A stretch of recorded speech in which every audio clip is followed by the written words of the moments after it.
Hello my friend, this video is about the best AR weapons in the game. Usually after the nerf of weapons like Modern Warfare 2, like custom and the nerf of the RAM 7, no one goes to for this category, but let me show you the top 5 this category, AR category and their attachments, so don't forget to like and comment my channel.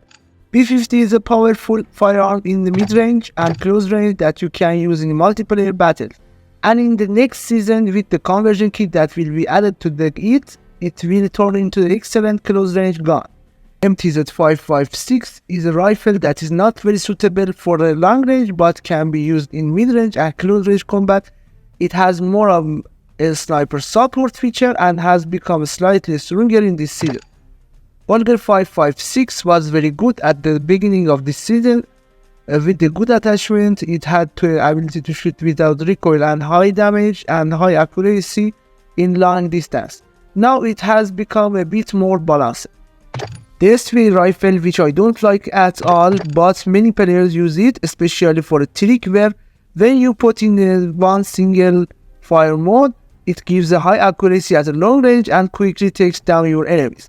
The best rifle in recent season is the RAM 7 weapon, which performs very well at a long distance. With the right attachments, you can shoot with less recoil. In the recent season, LMGs and battle rifle always replace AR weapon because they have a more damage and less recoil than ARs, making them a suitable option for long range engagement.